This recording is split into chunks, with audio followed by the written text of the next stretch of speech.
안녕하십니까, 김정일입니다. 오늘은 전략적 레벨링 및 배열의 세 번째 파트로서 비발치 치료의 순서에 대해서 그림으로 설명을 해드리도록 하겠습니다. 이와 같이 상하악의 총생을 보이고 그 다음에 하악의 커브 오브 스피가 심한 이와 같이 환자가 있습니다. 이런 경우에 어떻게 우리는 장치를 붙이고 어떻게 치료를 해야 될 것인지 여러분들이 그림으로 머릿속으로 먼저 생각을 하실 필요가 있게 되겠습니다. 그래서 저자는 이와 같이 첫 번째 왔을 때 뭐하고 두 번째 내원 시, 세 번째 내원 시 뭐 하는지를 이와 같이 쓰는 것을 추천을 합니다. 처음에는 이것을 작성하기가 쉽지가 않게 됩니다. 그런데 이거를 하다 보면은 여러분들이 교정치료가 어떻게 진행이 될 것인지 여러분들이 이해할 수가 있고, 만약에 교정치료가 그 다음에 왜 이렇게 진행이 안 되는지 여러분들이 또한 감별할 수가 있게 됩니다. 그래서 어떤 치아 장치를 붙일 것이고 어떠한 철사줄을 사용할 것인지 여러분들이 기억하셔야만 됩니다. 그래서 첫 번째의 경우 비발치인 경우에 있어서는 상악의 사전치는 영도 브라켓을 사용을 하셔야만 됩니다. 처음에는 어떻게 전략적으로 장치를 부착을 할까요?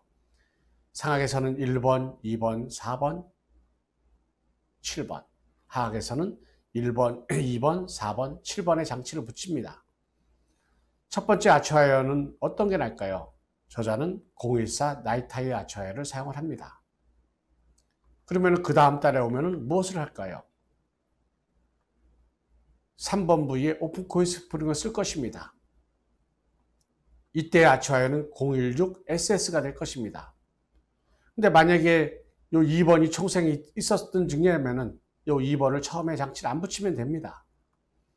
그래서 이때 사용하는 아치와이어는 016 SS에서 3번 부위의 오픈 코일 스프링을 쓰고, 이 3번 부위의 오픈 코일 스프링의 길이는 브라켓 위두스 하나 더만큼만 하시면 됩니다. 그리고 타이트 신치백을 상하하게 하시면 됩니다. 그럼 어떻게 될까요? 전치도 물론 레비오 버전이 되지만은 이와 같이 소고치들이 후방으로 이동이 될 것입니다. 그러면은 3번이 맹출할 공간이 생기게 되겠죠. 그럼 그 다음 달에 오면은 3번 부위에 장치를 붙이게 됩니다. 3번 부위에 장치를 붙이고서 그 다음에 014 나이타이로 레벨링을 하든지 아니면은 레벨이 맞으면은 016 나이타이로 레벨링 할 수가 있겠죠. 그 다음 그러면은 이와 같이 전방부 8개 치아가 배열이 됩니다. 그 다음에 5번, 6번 사이에 오픈 코일 스프링을 쓰는 거예요. 그래서 이때 아치와이어는 016 SS 또는 016 나이타이 상관없습니다. 그 다음에 5번, 6번에 오픈 코일 스프링을 쓰고 루스 신시백 밴즈를 하게 됩니다. 그 다음번에 오면 뭘 하게 될까요? 5번, 6번의 총생이 심하지 않은 경우에는 5번, 6번 다 붙여도 됩니다. 그런데 5번 부위에 총생이 심한 경우에 있어서는 6번에 먼저 장치를 붙이고 5번 부위에 오픈 코일 스프링을 쓰시면 되겠죠. 그런 다음에 6번을 또한 이와 같이 디로테이션 시켜놓고 5번 부위에 장치를 쓰고 5번 부위에 장치를 부착을 했습니다. 그 다음에 5번 부위에 오픈 코일 스프링으로 들어가겠죠. 그런 다음에 5번 부위를 배열을 하게 됩니다. 그리고서 마무리 단계에서 아치와이어는 상하악에 016, 02 묘가 들어가서 고무줄을 끼면 끝나게 됩니다. 그래서 이와 같이 커브 오브 스피가 있는 경우에 플랫한 커브 오브 스피를 얻을 수가 있고 아치가 이와 같이 확장되는 것을 볼 수가 있게 됩니다.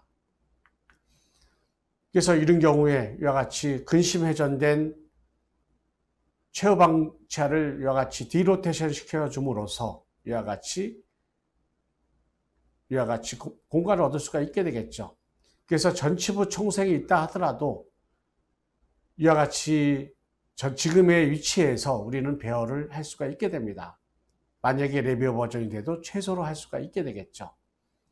그래서 비발치 진단에서 진단 시 중요한 사항은 현재의 안모가 나쁘지 않고 그 다음에 상하악 전치 위치가 나쁘지 않고 약간의 총생, 모더레이트한 총생, 중증도의 총생을 가지고 있는 경우에는 우리는 비발치 치료가 가능하게 되는 것이 됩니다.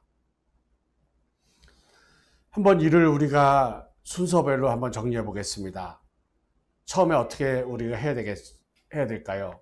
상하계 1번, 2번, 4번, 7번 본딩, 하악도 1번, 2번, 4번 본딩. 그 다음에 상하악 014 나이타이. 그 다음 따라오면은 상하계 016SS에서 오픈 코일 스프링을 3번 부위에 쓸 거고, 그 다음에 타이트 신치백 밴드를 할 것입니다. 저는 기본적으로 환자의 내원 주기는 4주 간격을 추천드립니다. 그 다음에 세 번째 내원실은 어떻게 하면 될까요? 3번에 장치를 붙이고 상하계 014 나이타이. 그 다음 달에 와서는 016 나이타이에서 5번, 6번 사이에 오픈 코일 스프링을 쓰고 루스 인치백 밴드를 하시면 될 것입니다. 그 다음에 6번에 장치를 붙이고 총생이 심하지 않은 경우에 있어서는 5번째 달에 5번, 6번을 다 붙이면 되겠죠. 총생이 이와 같이 있는 경우에 있어서는 6번에 장치를 붙이고 6번 부위에 5번 부위에 오픈 코일 스프링을 사용하시면 됩니다. 그 다음에 5번을 장치를 붙이고 다시 레벨링을 하고, 그 다음에 016 나이타이가 들어갔을 때 상하계 묘를 위한 인상을 차딕을 하고, 그 다음에 셉과 파노라마를 찍게 됩니다. 그 다음에 8번째 내원시 묘가 들어가는 것이 돼요. 기본적으로 묘 아치와이어는 3 내지 4개월 사용하시면 됩니다. 그러면은 치료 기간이 얼마나 걸릴까요? 기본적으로 어느 정도 총생이 있다 하더라도 1년 전후로 끝낼 수가 있게 됩니다. 물론 총생의 양에 따라서 치료 기간이 조금 더 걸릴 수가 있게 되겠죠. 그래서 치료 기간을 단축을 하기 위해서는 전치부 총생을 잘 피는 것이 중요하게 될 것입니다. 경청해 주셔서 감사합니다.